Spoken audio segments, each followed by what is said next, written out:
Hello, and welcome to the next episode of the You Love to See It podcast. My name is Jake, and this podcast is coverage of your Seattle Mariners.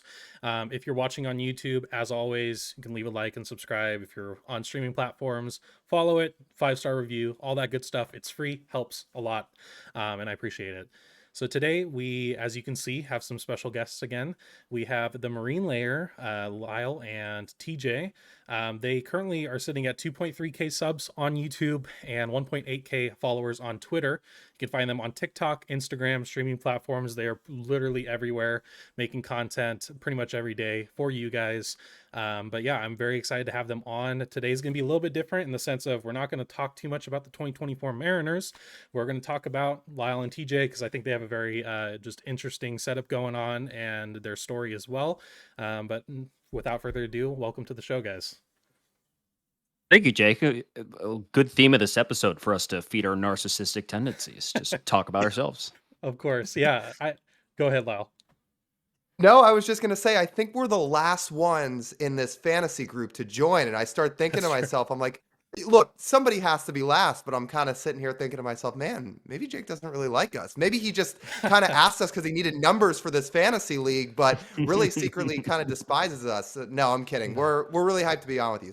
So thanks for asking us. Yeah, no, thanks for taking the time. I promise it's nothing personal at all. It's just really you guys were I think the last ones I really interacted with and like I guess like found out about for the most part. Like I had seen your guys' tweets and your TikToks and whatnot. So I knew who you guys were, but I just happened especially before I started making content, I had interacted with Jage. I had I guess he's not part of the fantasy, so never mind. But I had interacted with like Mariner Muse. I had interacted with Ty. He's not also part of it. I'm just naming people who aren't even on the fantasy thing. But I had just known all those guys, Mariner Mojo as well. So trust me, nothing personal at all. But yeah, as you mentioned, you guys are part of the Mariners Creator League that we've created for the fantasy baseball.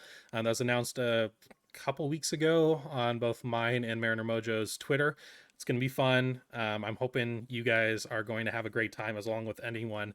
Do you guys have any strategies going into the fantasy league? Because the draft is about a little over a month away at this point. I need to take a second look at the rules, to be honest, because I'm in a different fantasy baseball league, and the rules are very much slated towards starting pitchers.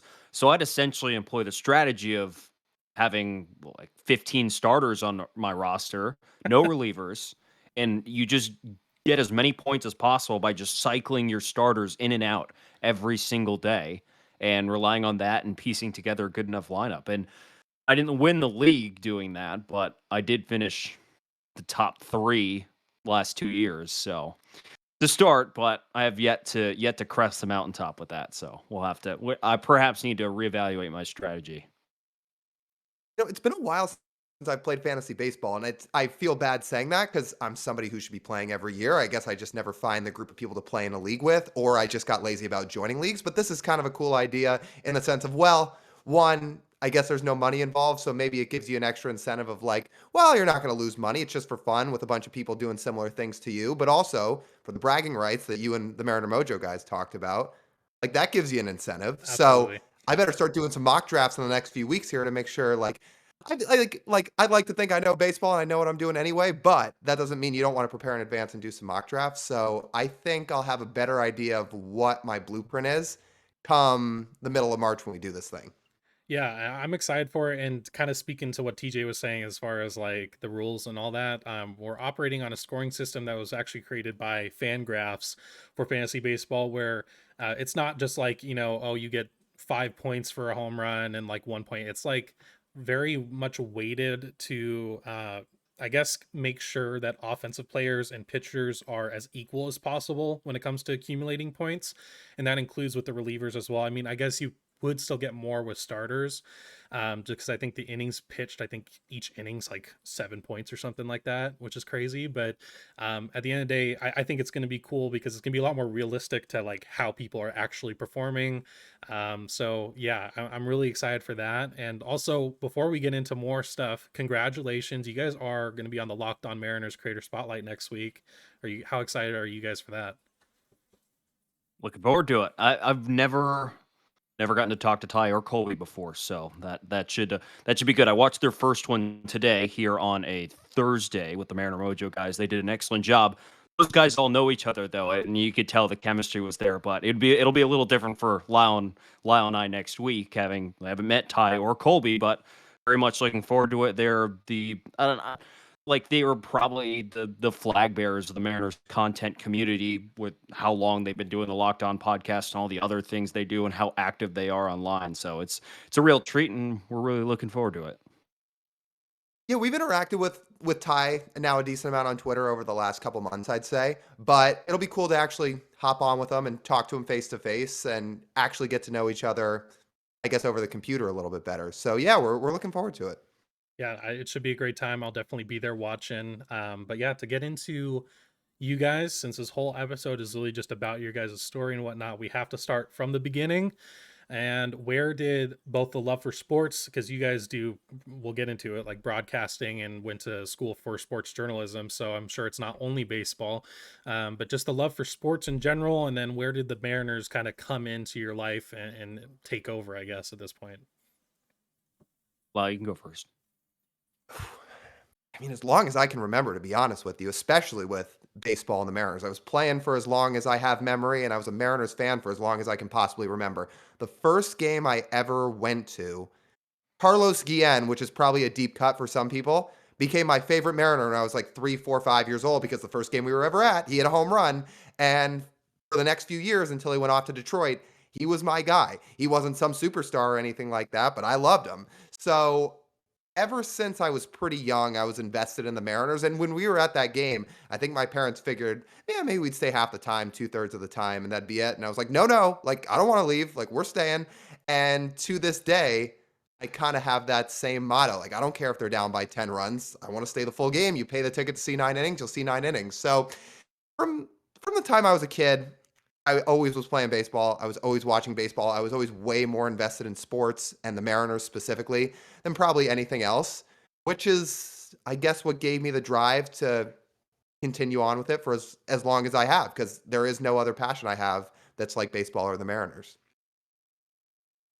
Similar story to Lyle, of course, similar upbringings in the Seattle area, and I was taken to the Kingdome as a wee one before they knocked down the Kingdome. My parents were there to watch Griffey and A-Rod and all the others, and they had season tickets until, oh, I don't know, 2004, 2005, 2006. We went a lot. I mean, I have vivid memories of once or twice a week going up to the 300 level. I can't remember exactly what section it is, but it's where the souvenir sign is. It's purple. It's an arrow pointing down towards whichever, I think 320, I'm going to say 327 or 325 section is going through that tunnel, and that's where our season tickets were. And I remember going through there time after time after time after time.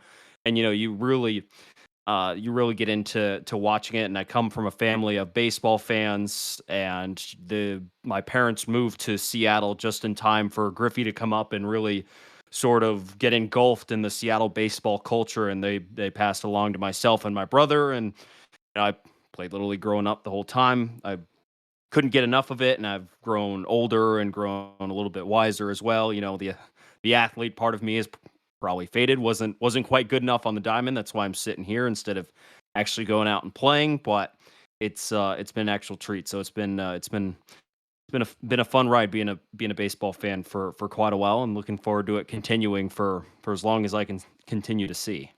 So since you guys have both been Mariners fans for your whole life, and have, I'm sure, went to a pretty decent amount of games at this point, the first question I have for that is, what live is like the best moment you've seen for the Seattle Mariners? Oh, unfortunately, there's not many. Um, but so this wasn't the win, but the playoff game in 22 was the first few innings were great. The energy was something I've never felt before in a baseball on a baseball field. I remember I was so nervous for that day. Lyle and I went, and our friend Jordan, who was visiting from ASU, came along with us. And I remember I drove up from here. I'm down here in Oregon. I drove up that night to come home, and I didn't get a whole lot of sleep, and I was up at 8 a.m. It was a 12 o'clock first pitch, and my parents are going to, like, where everyone's like ready. It's like I've never circled a day so much on a calendar that's not been a Seahawks NFC Championship or Super Bowl game in my life. Never. So just the feeling of walking into that stadium and like first of all the energy and getting like locked in on the concourse because there's so many people there and looking out onto the field on the first level and seeing Felix come out and see the crowd that he never got to get because the team was never good enough around him to see that ovation he got and to get up to the seats and to lose my voice by the second inning, which is usually a telltale sign that, as Lyle knows, of a pretty big event or something that I'm pretty excited for. So that was amazing. And then I have an honorable mention, the Robinson Cano game tying home run in the night court game in 2014. That was pretty epic. Also, a game they lost. So I gotta say, it's pretty on, it's pretty on brand. My two favorite memories are them losing baseball games. But that's probably it for me. TJ losing his voice is on brand. Like, just getting to know him from our time at ASU, he loses voice probably on a weekly basis. But anyway, oh, and to piggyback off what he said about the playoff game, see, we had different ideas for how we wanted to take that in, not in the sense of once we got there, but I got outvoted on this because my vote was to basically be at the gates the second they open and be in for 2.5 hours before the game started. I got outvoted because the group of people we were in wanted to stop at a couple bars beforehand and then get in, I don't know, It's a 45 little minutes before. stressful there, dog. I think we needed to we needed to calm down a little bit. I I didn't. Like I said, like if it was up to me, I would have been there 3 hours before the game or whatever it was. But anyway, mine has to be the Cal clincher. So I was at that. I was there with my whole family and one of my friends. And you hear players talk about blacking out sometimes in terms of like the adrenaline rush when something so big happens. Sam Haggerty was just telling us about that like a week ago about how he blacked out after the Cal home run just off adrenaline. That was me. Like I'm dead serious. For 1 to 2 minutes, I cannot even recall where my head was at and where my mind was at after that home run. Eventually, I came to my senses of like, everybody's. It was after like Cal had jumped on home plate and everything like that. Like everybody kind of started to make their way onto the field, and I get a sense of my bearings and all that. And I'm looking around and I'm like, wow, this really happened because in the 1 to 2 minutes prior, I was just screaming and losing my mind. But yeah, I mean, it has to be that for me. Like the playoff game was great too, but because that was a moment I literally waited my whole life for, like it was just like a culmination of, I guess, 21 years. I used to tell our friends at school all the time, like, you guys don't understand what it's like to be a Mariners fan. Like, whatever hardships you're going through with your team, it doesn't compare because you did not go through your first day of kindergarten till the time you graduated college without seeing your team play a playoff game. Not only did we go through that, it stretched out longer than that. So to actually be at the Cal clincher, like it finally felt worth it after all those years. And you have to be honest, there had to have been some tears shed, right? Trying to think if there was tears shed. I actually don't know if there was that night. I think I was close. I think I was closer to shedding tears when we saw Felix come out before the playoff game, to be honest. And Okay. I didn't think it was going to hit me the way it did. But when Felix walked out to that ovation, Yeah. like something just kind of came over me where I kind of like, yeah, like it was, I mean, clearly it was nostalgia from my childhood paired with something you'd waited so long to see. Yeah, I think I was closer there than the Cal Homer. I think after the Cal Homer, I was just like going nuts and screaming. Yeah, no, I wish I could have been there. Like, because I'm, I may look like a burly guy, but I trust me. If like an awesome sports moment happens, the waterworks are coming out. I had a moment with my dad when we went to see the Seahawks versus Raiders a couple years ago. He's a lifelong Raiders fan, so also very tortured in a way. But also he's like losing his eyesight, so it was pretty much the last time he's probably going to see like the Raiders play live. And that's when Josh Jacobs had like that OT 80-yard run Ugh. TD to walk it off in Seattle. Yeah, Right. definitely had to happen there because, it couldn't have been more perfect for my dad. I felt for him really. I don't care about football, so it wasn't like, oh, I'm so glad the Raiders won. I was happy for him. And he literally jumped like multiple rows down the stairs because we were on the Raiders like fan side.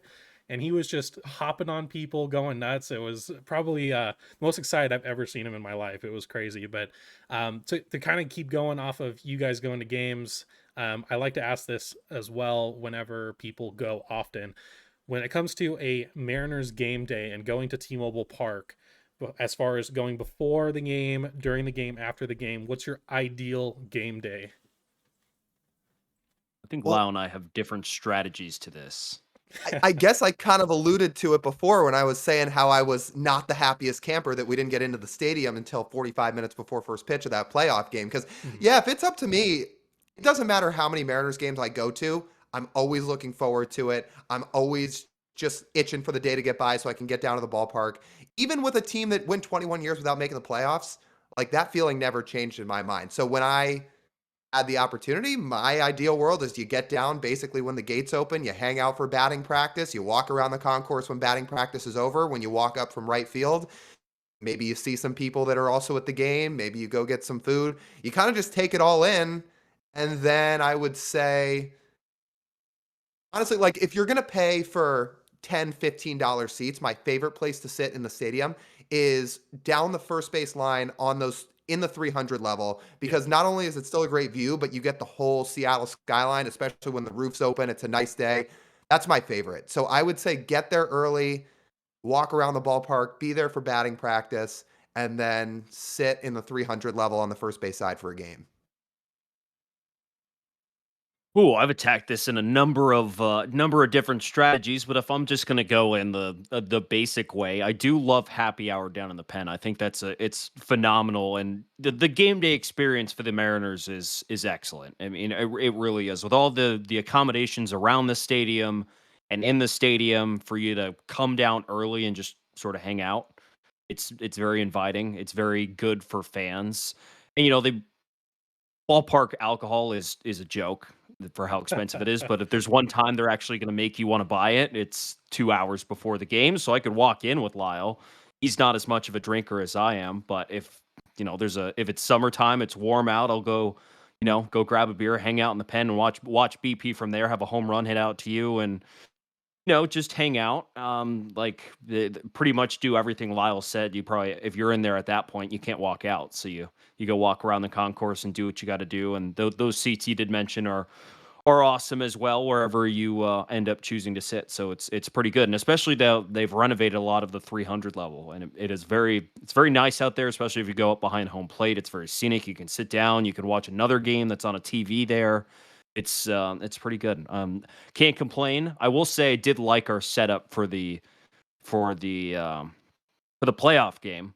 Even though Lyle wasn't a huge fan of it, we went to Flat Stick in Pioneer Square, and that was a very, very fun place to start before you walk down to the stadium. So Yeah. that's my vote. If you guys don't know what Flat Stick is, it's a place where you can do like mini golf while you drink. Yeah. Stop there once as well. But I also heavily vouch for those 300 level on first base side, especially at day game with the roof open. Like Lyle said, there's not very many spots in the whole league that are going to beat that. With the whole skyline and just it's perfect. And I will say that I did sit in the J Rod squad last year. It was pretty fun. They have those CO2 cannons that go off when they hit home runs. It feels like a party. It's pretty cool. So, um, I'm gonna say I want to piggyback off of that. I sat in the King's Court one time in my life, mhm. even though I could not see any of the game, because what people don't realize when you sit in there when people are holding up the K cards, you can't see anything Yeah, and you're just blocked. But the energy for a regular season meaningless baseball game unmatched. yeah. TJ, I didn't get to respond to your first answer to this question. You should tell Divish how much you love the pen. See what he says. Okay, I'll tell him. So Get to my White I'm Claw, I'm not my the biggest Axe fan of body the pen. spray. Yeah, I'm not the world's biggest fan of the pen, and you see a lot of memes of it out there. It's fine. It's Mhm. just like I don't know. It's people. I'm not going to tell people how to fan. People can enjoy baseball however they want to enjoy baseball. It just seems like the people that are out there maybe don't care that much about the game. Where I kind of like to sit around people that are invested in it, like we are, if that makes sense. So I don't know. Well, if it is 2.5 hours before the game, it Okay, you can mix that's it up a little fair. bit. If it's before the game, I can I can probably live with it. It's during the game. Like I've walked I'm with you. I would rather during the game sit in a seat and watch the game. Yep. because during the game, like if you ever walk out there, I've walked through it before during the game. I swear half the people have their back to the game, and it's like, well, that Yeah. doesn't seem very fun. Like I don't know. So yeah, before the game, that's fine. But Yeah. No, I agree. But so to move on here, you guys both went to Arizona State University and attended the Walter Cronkite School of Journalism and Mass Communication. You both have your degrees in sports journalism as well. But transitioning from Washington to Arizona is very polar opposites, climate wise, and I'm sure a bit culturally as well. So, what are some of like the easiest and some of the hardest things to get used to adjusting to such a different place that Arizona is than here? I would say just the change of going to school, because a lot of people, at least I knew, I would assume it's similar for TJ, went to the University of Washington, or Washington State, to some of the other schools in state. Not that nobody goes out of state, but a lot of people were going to school knowing other people. It was super odd for me, I guess, to grow up with everybody you grow up with and then essentially feel like you're starting over, because it's like, well, you're looking around. It's like, well, I don't know anybody. I literally do not know a single person on this massive campus. So I would say that, paired with the weather's a change, although I wanted that. I wanted to get into the heat. I wanted to get out of the rain. That was part of it. Although when you get down there, I would say this was probably maybe the biggest adjustment of all of it. When you get down there, it's 110 in the middle of August and you're outside. It's like, this is unbelievable. And people will say, well, it's a dry heat, right? It's like, okay, the dry heat thing comes into play when it's 80 to 85 degrees. Because if it's 80 to 85 degrees in Arizona, that probably feels more on par with 70 to 75 in Seattle. So a little bit it comes into play depending on the temperature, but you get to 110, no, 110 is 110. And you walk outside, you feel like you're in an oven. So I would say that was a massive adjustment, because I'd been to Arizona a few times over the years, but never in the summer, because why would you go in June, July, August? So I would say transitioning in that way, yeah, I'd say that was different. Well, I felt like I adjusted to the weather pretty quickly. I always like to say you get used to it. You get used to it very quickly because you are forced to. You're going to have to live in it every single day. So like, okay, you're going to sweat through a couple shirts. It's going to be hot. You drink a lot of water. The cultural difference was very very real. I think Lyle agrees with me with this.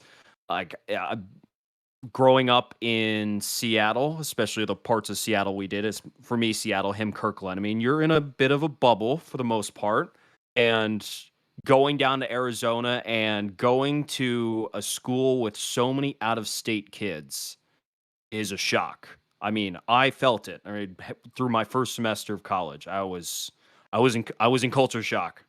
I was like, this is a little overwhelming for me. And now I feel like I'm much better for it because some people never leave that bubble, and well, then they go through life and have some issues with people. But I think Lyle and I both agree we're a little better off for it, that you get to experience that kind of stuff. It's intimidating being far away from home, but to be honest, with modern transportation, Arizona and Seattle are about as close as you can get for an out of state school. I mean, there's 15 flights a day between Seattle and Arizona on Alaska Airlines. So it's not the most like far away thing possible. It at first you think it's intimidating, and then you go down to Arizona and then you have a bunch of fun and all the things there are to do down there outside of the university, whether it be hiking, the four major pro sports teams, uh proximity to Los Angeles, proximity to Mexico as well. I mean, all these sorts of things that you could want to do, and it just, once you sort of get absorbed into that, and you forget that you're even having any sort of issues in the first place. Just to add one more thing to that, it was definitely a culture shock at first, especially the first few days when, like you said, you don't know anybody. But fast forward to now, just to give you some context, I'd say our college friend group's pretty big.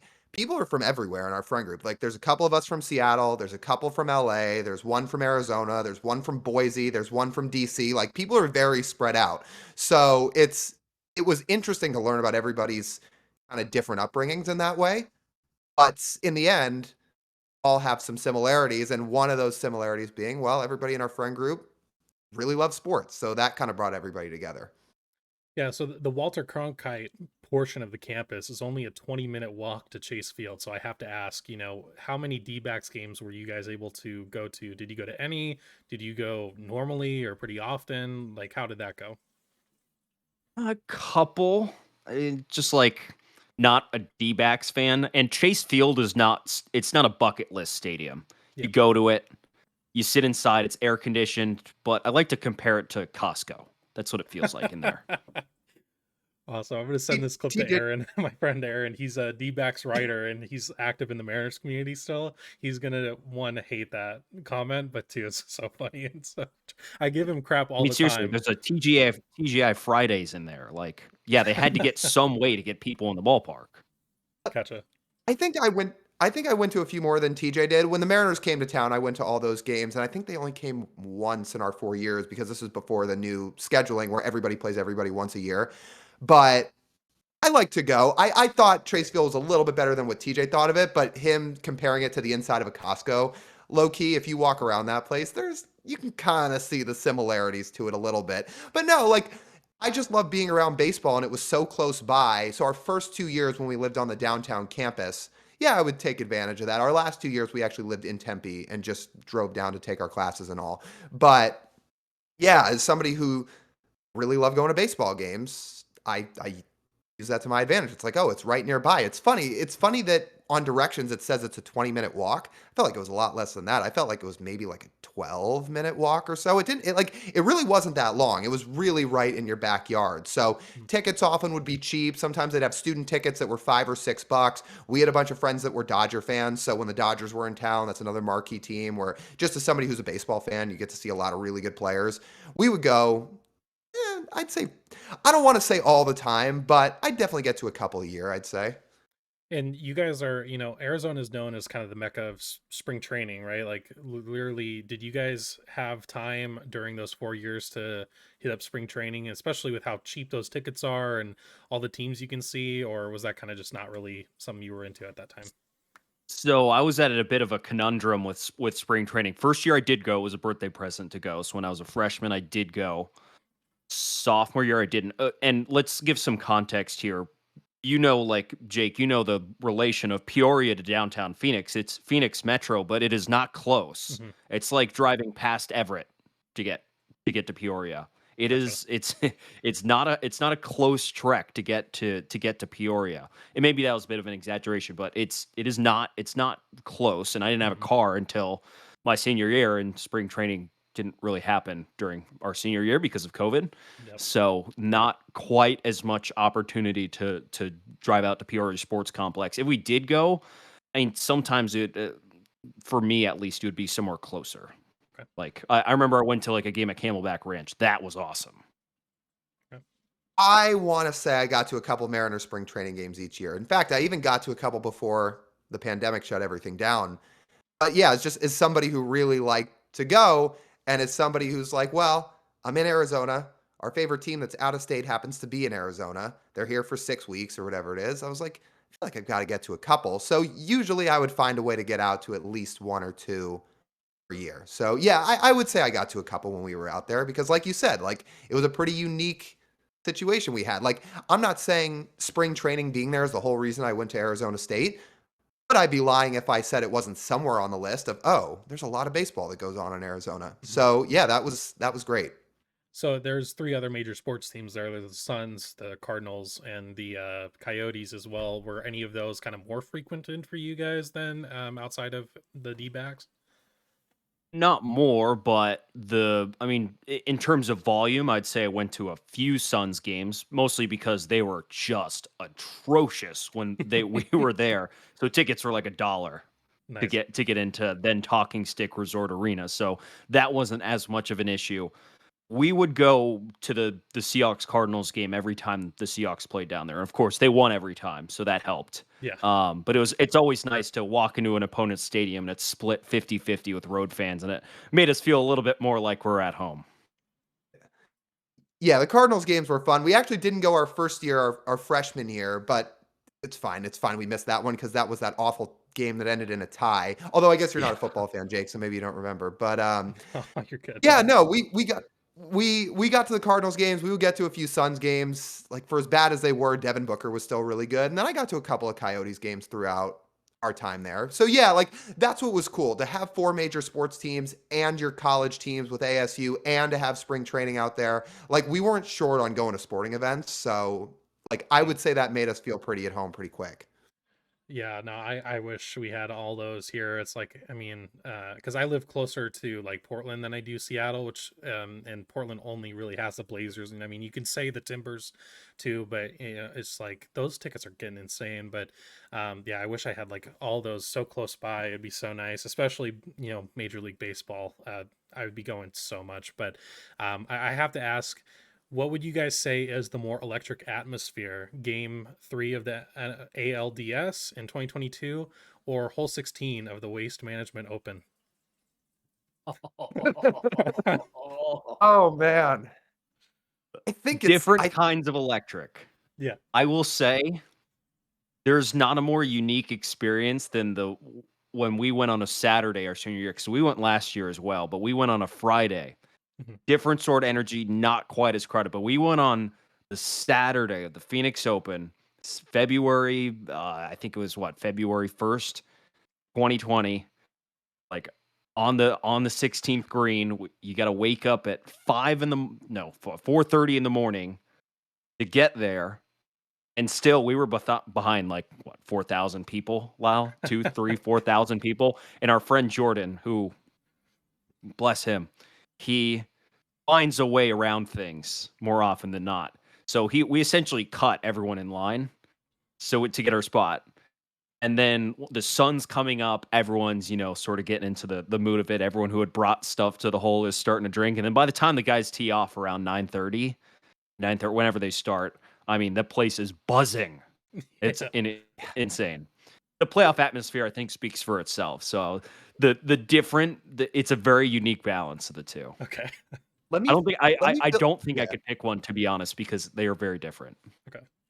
If I had to pick one just because of how much I love the Mariners, I think it has to be the playoff game. And I mean, it Yeah. was so loud in that place. Like seeing the sold out crowd booing the Astros as their names got announced, especially Altuve, Bregman, all those guys. I mean, that was crazy. Like I never heard the stadium like that. But to TJ's point, a hole 16 is just like nothing you'll ever experience. There's people beforehand doing like drinking beer out of shoes. There's people doing all different types of crazy stuff. People are yelling and screaming. It's funny, he mentioned our friend that got us to the front of the line. What TJ didn't include in there is, so we got up what we thought was early, but I guess not early enough, because when we got there were so many people already online ready to just sprint the hole Mhm. 16. Because for those who don't know about the Waste Management Open, they open the gates at about 6 a.m. And it's not like, oh, everybody kind of files off to go where they want to go. No, it's a dead sprint, like a half mile, with people just going at full speed to get to hole 16. So when our friend got us to the front of the line,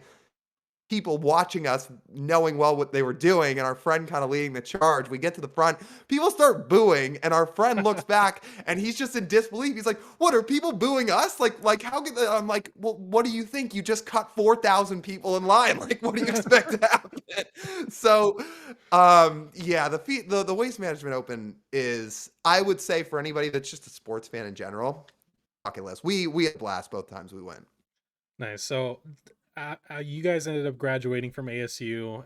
So I guess after you guys graduated in 2020, where does I guess the origin of creating the marine layer happen?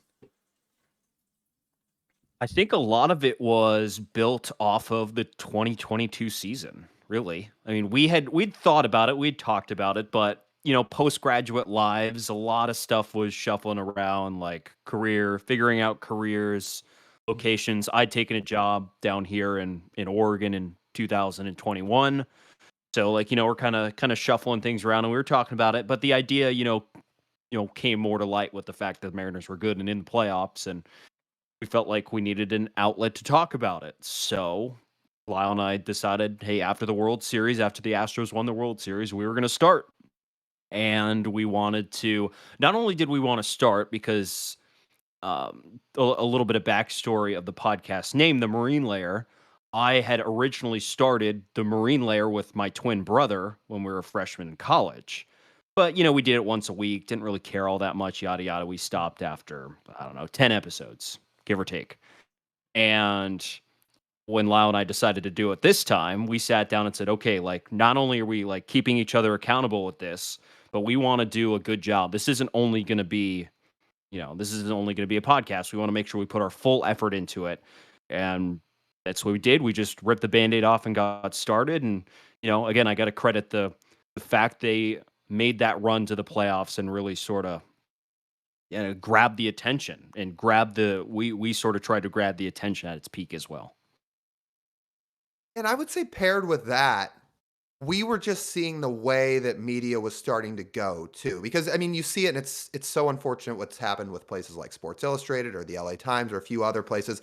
But I'd say anybody that kind of follows the media landscape can see where everything's starting to go. And it's things like this. It's YouTube, it's podcasts, it's short form content on social media. And we said, like, I don't want to go use the whole Billy Bean adapt or die line or anything like that, but we did kind of say that we wanted to stay with the times. Like at the very least, if nothing else came out of it, we wanted to have a portfolio to say, hey, we know how to do video editing, audio editing, social media editing, like how to build a following on social media. Like at the very least, we wanted to like have the skills to have in our back pockets where if we ever wanted to kind of take a job like that, that's more new school media, so to speak, we'd say, hey, we have done a little bit of this. But as we started to kind of get the ball rolling with it, we were really loving doing it. We were posting every single day on social media. And that's something I think we're both pretty proud of is since we've started the podcast and posting on social media, I don't think we've missed a day of posting. Like we will post something every single day. And with that, we just started to really, really have a passion for it and have a passion for kind of putting a lot of effort into it and finding ways to be creative and continue to make it what we think has been a really cool product. And yeah, basically since we started it, we've really loved doing it. We hope to keep doing it for as long as we possibly can. Yeah, so your guys' channel ended up starting about a little over a year ago. Since then, you guys have had a pretty impressive lineup of interviews, from on-field interviews with Julio Rodriguez, Luis Castillo, Logan Gilbert, and podcast interviews with Pitching Ninja, Sam Haggerty, and just a few days ago, Dave Sims. So the first question with that is, are you guys kind of blown away with just how much this has grown since you started it only a year ago? Totally. Like when we started this, we had the goal to try to work really hard at it. And we wanted to hopefully get some cool interviews at some point. And we thought that, as two people who do try to network in sports media and have met some people in sports media, like we wanted to try to like not everybody we've had on by any means are people we've met. Like there's just other people out in the realm of sports media who we've connected with in general. But we kind of said, because we have such a drive for not just like the business, but like talking to people within the field, we said it would be really cool to have some of these people on. We said if we could kind of center our podcast around having a lot of guests, we feel like that's something that could really help us and we get a lot of unique perspectives on things. So when we started out, we started to have some really cool people on, like some of the beat writers, some of the people on Seattle sports, which was great. But to fast and they've all been great. But to fast forward to now and see where it's kind of taken us and the people we have been very fortunate enough to talk to, yeah, I think both of us would say, I don't think through a year we thought it would look like this. And I'll say blown away for my fact. Like I have been blown away with some of the guests we've been able to land and the consistency as well. Because a lot of people don't when they see, oh, you guys land a guest, and then it's like, okay, the constant thinking of landing a new person that we haven't had on or someone we want to have on again week after week after week after week, and it's all part of us growing and all part of us becoming better, not only podcasters but like time management and producers and stuff like that, and all that works in. I think the most impressive thing is like the power of social media, man. I'm gonna be honest. Like our Instagrams are number one traffic thing. Period. For all of our social media accounts, it's Instagram. That's where a lot of our viewership comes from, at least on our short form content. I didn't believe it. Like I was like, who the hell looks at Instagram Reels? I had no idea. Think of how much I've learned in the last year of how much people watch Instagram Reels.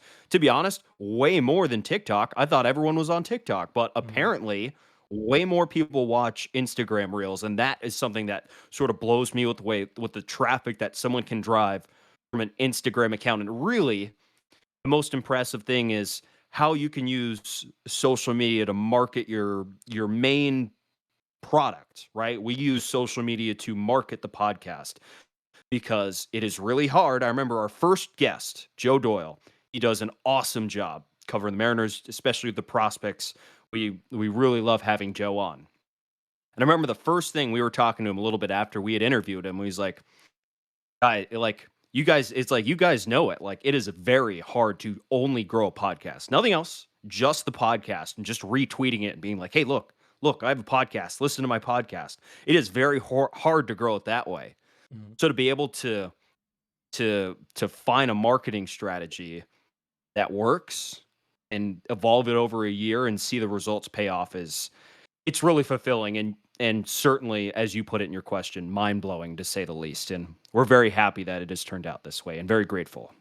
Yeah, I would have never guessed about the Instagram Reels thing. That feels like something I haven't been able to tap into. So like now I have that idea in my head. I'm like, oh, that's really good to know. I would have figured TikTok. That's like the only thing I would have thought. So Yeah, that's what we thought too. And I mean, I kind of like to just in a joking way give TJ a little bit of a hard time about that sometimes because we did make the TikTok account, we did make a Twitter account, we did want to be on YouTube.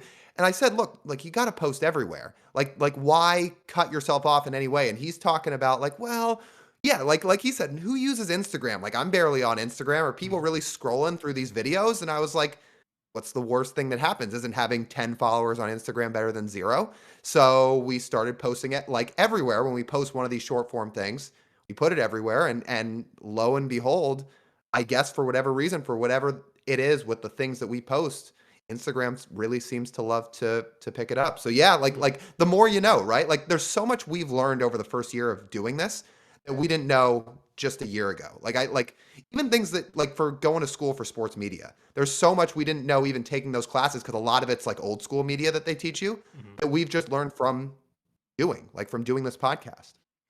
Yeah, And the other thing I think a lot of people realize when they go a year into this, it is so much more than just talking into a microphone. Like mhm. everyone wants to talk into a microphone. Here we are, the three of us are sitting here talking into microphones. This is fun. I like doing this. It is so much more than that. It Yeah, is like talking into the microphone is like 10% of the work that it yeah. requires. And that's what you learn the most when it's a Saturday or a Sunday and you don't want to do anything and you're like, "Oh man, do I have to post something else again? Do I have to edit this again?" Like Mhm. stuff you just realize and you pick up on and have to realize over the course of the year. So it's a learning experience. This is like the way I put it, like I've learned more doing this than I did in most of my college classes, which is remarkable. Same. Well, Right. Yeah. Like and that like, we paid a lot of money for college classes. This, you know, we did ourselves, right? yeah. So sometimes it comes back to the idea that sometimes the best way to learn something is to just do it yourself and learn along the way. And that's what we've done. I've gotten to be a way better video editor doing this than the videography class I took at Cronkite. Like I learned a lot at that Cronkite class, but I've learned more doing this. What would you guys say then from your actual like degrees and going to the Walter Cronkite School? Like, what would you say is, I guess maybe the most prevalent thing you learned there that has helped you in this medium here? I learned some of it there. I would say we both learned some of it there and some of it after, but I mean, I think the most important thing is just knowing people. Like the amount of people that we've gone to school with that follow each other that work in all these different areas and mediums that if you need to like reach somebody, you can just ask. Right? Mhm. You might not get a response, but certainly helps to have this sort of network of people that you've you've went to school with, if you were friends or not. I mean, and that helps in realizing, from your teachers too, and understanding the importance of networking both in and out of college. Like I could a big reason we can get some of the guests we have is because of networking, right? Because we know we have met people before through either personal networking or podcast networking or met in person somehow. It's all part of it, right? And I think that was a really big thing we learned there as well. I would say for me that getting all these on-air reps at school between doing some talk radio shows at school, broadcasting all these games, things like that. I did a lot of writing too at school. Like I tried to do everything.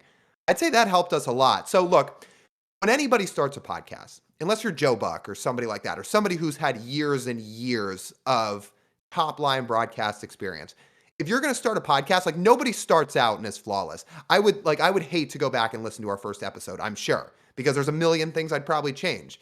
That being said, the learning curve for us was probably a little bit less than some people who have never podcasted before, because the two of us had so much experience being on air. Both of us had broadcasted a ton of games during our time in college and a little bit after. Like TJ works in sports talk radio. I did a season of minor league baseball. So the finding your on-air voice, like there's still plenty to work out, as well as the two of us have known each other for a long time now. Like we still had to get used to doing this podcast together on air, but it's not like neither of us had ever been in front of a mic before either. Yeah, no, I definitely agree with you guys on that, because feel like I'm the exact opposite, right? Like even right now, like I stutter a lot, especially in this long form stuff, which is why edited videos can be so nice in that sense, where I can just cut out all of that fat. But it's been, especially from my first episode with Ty to now, I would argue like there's been the improvement there. But yeah, it's like I listen to your guys' podcast and it's like those guys are on another level when it comes just like pure talking ability, right? And I'd even argue like Jay's Trident podcast. There's just, he didn't even, as far as I'm aware, go to school for that. And there's just, he has this like that innate ability to just say what is on his mind, and it's like flawless. So yeah, I think people don't really I guess understand just how much of a skill that really is that you have to acquire from practice. Yeah, and if it makes you feel any better, I don't want to speak for TJ, but I think he'd probably agree with this. Like when we first started out, I used to stutter and spill over my words all the time. Like I can't even imagine going back to the things I tried to, or going back and listening to the things I did in my freshman year of college. Like it's funny, like maybe you can't tell from just sitting here talking, but like especially starting out, when we got to school, I figured I wanted to be a writer to start, and part of that was because like I wasn't all that outgoing. It's funny, even sometimes when the mics are off, like I'm not saying I don't like talking to people, I do, but I certainly wouldn't think I'm one of those people that's like always like the center of attention and dominating a conversation. I'm not really like that, and especially when I got to school, like I had to really learn to be on air. I'd stutter all the time. I had to get confident with talking about what I wanted to talk about. So it takes a long time to, I would say, find the voice you really want to find. I still don't feel like I fully have it, and that's part of it. No, I don't think anybody's ever a finished product. It's just about learning as you go and continuing to make like a lot of adjustments based off what you've done. Yeah. And even if you don't see like day-to-day improvements, right? Like just the more you do it, the more like it will just subconsciously you'll listen back and be like, "Oh, one of those things went away."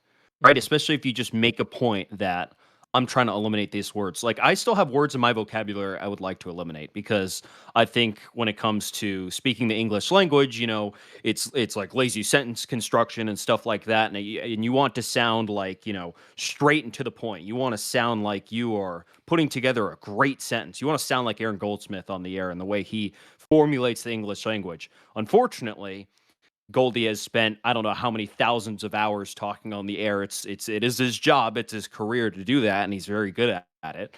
And just to realize all of us are at different steps of how much volume we have on the air. Speaking of words, I want to cut out. You hear I said that I've been trying to cut that out of my vocabulary forever.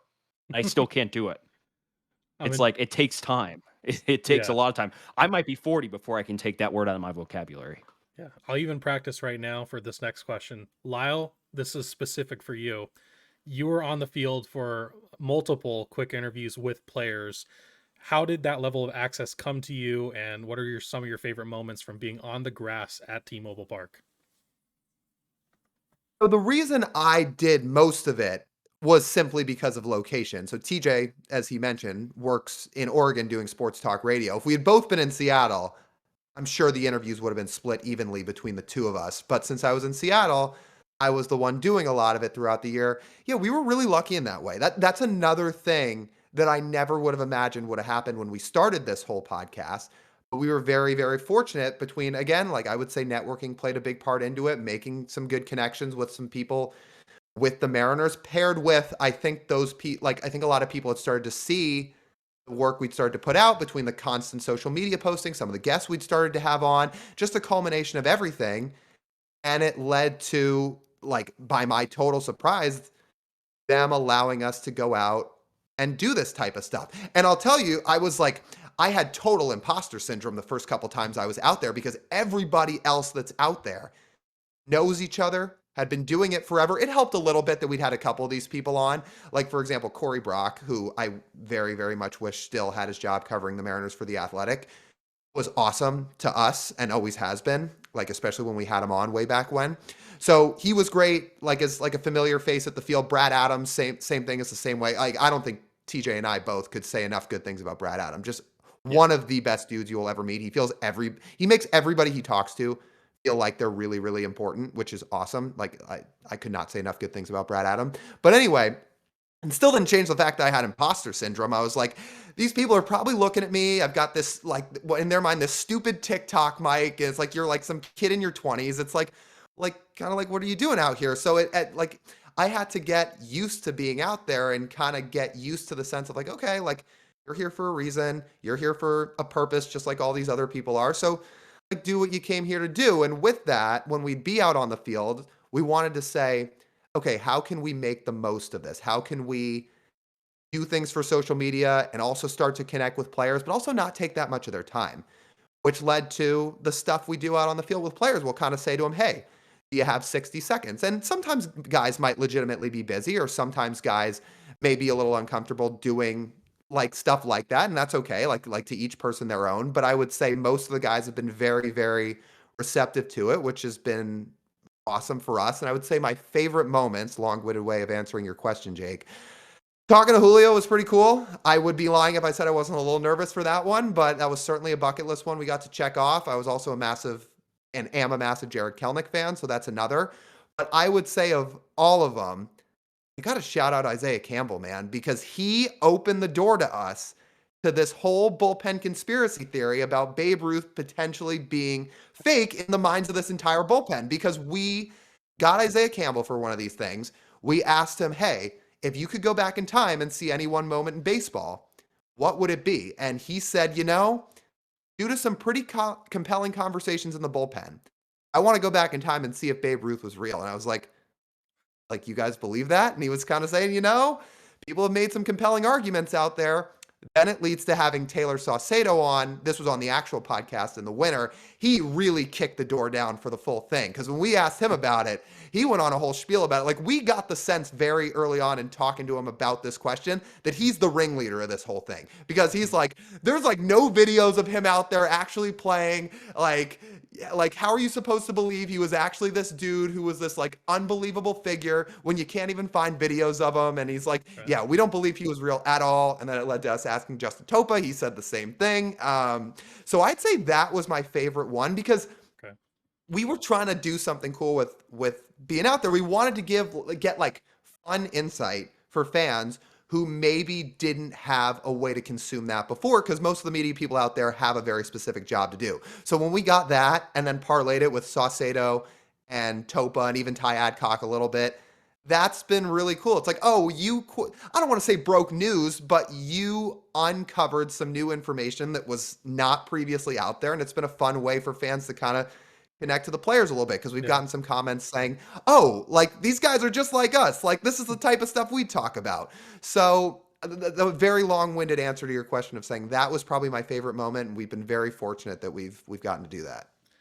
And just a tiny bit more context on top of what Lyle said, just to sort of piggyback off, it's like the rest of the media members there have their jobs to do. And the fans, if they want to get that kind of information, they know where to go. Like Shannon Dreher, Ryan Divish, all the Root people, like, they all have their jobs, and all the Mariners fans know where to get their stuff if they want stuff from those. I mean, but whoever is going to ask Isaiah Campbell about his Babe Ruth conspiracy, well, they won't, right? Yeah. So we got to uncover the other interesting things that people don't want to talk about. And I'm going to give Lyle credit for this point of asking these questions. Like, these guys get asked the same questions for 162 games a year, right? Why didn't you hit that fastball in the outside corner? What did you see on that backdoor slider that you struck out looking at? And the players are probably tired of talking about that, to be honest, because it gets a little repetitive. So why not break it up a little bit? Why not give them something to smile about? And most of them, I'd say, that did it really appreciated it. When we appreciate that as well. So at this point, you guys have had so many interviews, and so not only just the infield stuff. I guess we'll go more for your podcast interviews. What has been your favorite one on that? I've got my answer. I'll let TJ think about his for a minute if he wants. Look, we've been very fortunate to have some of these big leaguers on and some really cool media people on. And I genuinely mean it when we say every single person we've had on, we have really, really loved talking to. Ty Pete's number one on my list. I was so blown away by talking to this 18-year-old kid who had just been drafted a few weeks prior, like probably hadn't done that much media training. He was so awesome. And I continue to say this. If he ends up panning out or even being a contributor to a big league roster, he's going to be such a fan favorite forever. Like the guy just gets it. Interacting with fans, doing cool stuff on social media. He's got the Julio type of smile. He's very outgoing. And it heard he was supposed to be a personality, and we were thrilled that he agreed to come on the show with us. But sitting and talking to him and just listening to him, he was so cool. Like we are Ty Pete fans forever. We really hope we get to do some more stuff with him in the future. And yeah, that he's at the top of my list. And I would say it's going to take something pretty substantial for him, for somebody to top him on my list. I thought the most informative interview was Ty Adcock. I never thought a professional athlete would give us as much insight as Ty Adcock gave us. It was incredible. If any of your listeners want to go back and listen to that from Ty Adcock, talk about in depth. It was absolutely incredible. There's one other one I'm forgetting, Lyle. Do you remember which one I said was my favorite from the Oh, last year? oh, I know. And this is total Because opposite from I Ty Ad. forget. So to contextualize, yeah, Ty Adcock, super smart guy, very in tune with the game, very in tune with who he is, everything. This is polar opposite for TJ because the other one he's talking about is one of the two times we had Softy on, who is just Yeah. a live wire, and Yeah. he gave us a very hard time about a couple of things in a good, lighthearted way, in a very typical Softy way. But I think that was TJ's other favorite. Well, I mean, the first time we had him on is really unprecedented. Where I mean, I'm not going to cuss on your podcast, but he essentially told Lyle some. He was very straight with Lyle when Lyle gave him an opinion about something, and I gotta say that might be my favorite moment ever on the podcast. That I didn't think someone would actually go out and call out one of us two for that, but you know what? I appreciate Softy for it, and I still have that clip sitting right here, and it will never go away. Very cool. Now it's been. I think that's got to be some really nice parts of having so many people on, not only just players but people in the media. Is just that level of I guess just all the different stories you can get, all the different perspectives you can get. You were kind of saying earlier, just everyone processes. I don't want to say like the game in a different way, but I mean that pretty much is true. Like everyone processes it differently, and like us, we're never going to truly like get how players operate and kind of how their day-to-day lives are affected by playing professionally and earning a lot of money doing it. But so it's fun when you have those things like the Babe Ruth conspiracy, which I still have so many questions on what that even means. But it's cool to like have a bit of that, I guess, like personality come through. And as you said, like they feel like real, like they are real people, but there is that level of like that barrier that gets broken down when you have those moments of those interviews. So yeah, I guess to end it off, since we're almost at our hour here, when it comes to Marine Layer, what are your future goals and aspirations for the channel?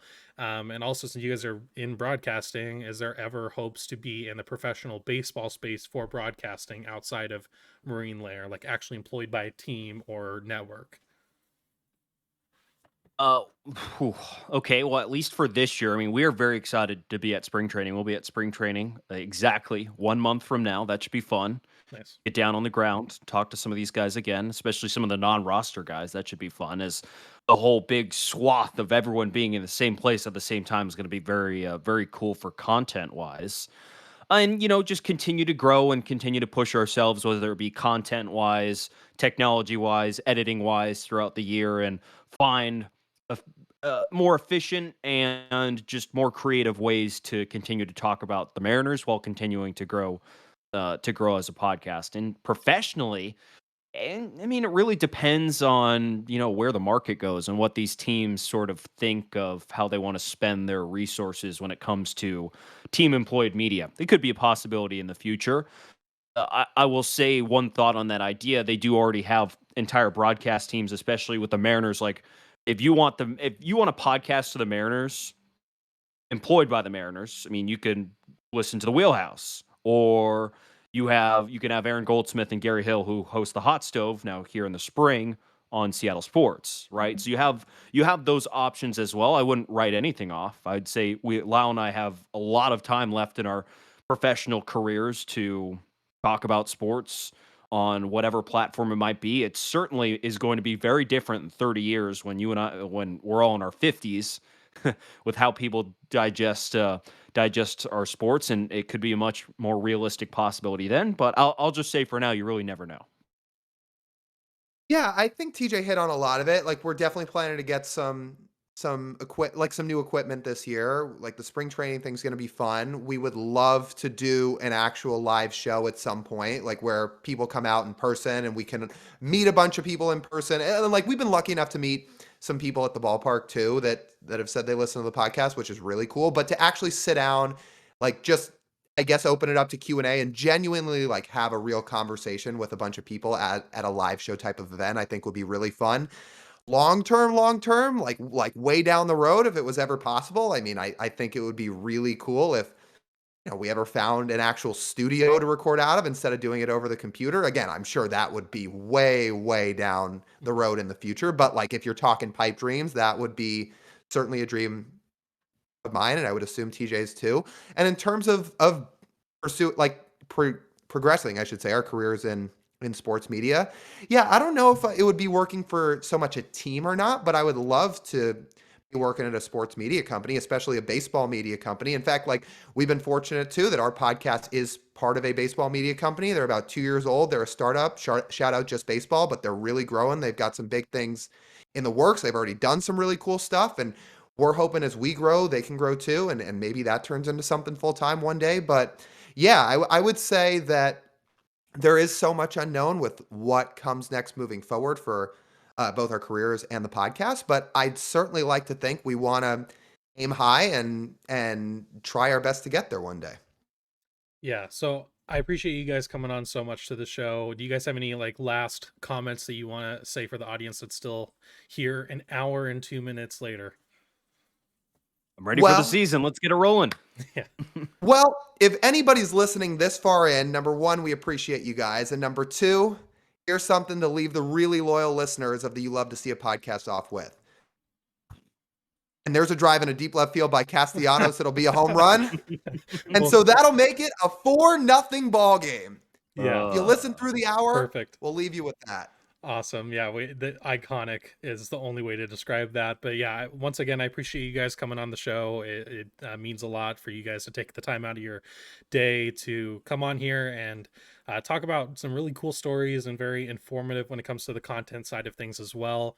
But yeah, that's going to do it for this episode of the You Love to See a Podcast. Once again, if you're watching on YouTube, subscribe and like. It's free and helps the channel a lot. Same thing with doing a follow and 5-star review on any of the streaming platforms that you're listening to for this. But yeah, that is going to do it for this episode, and I will see you guys later.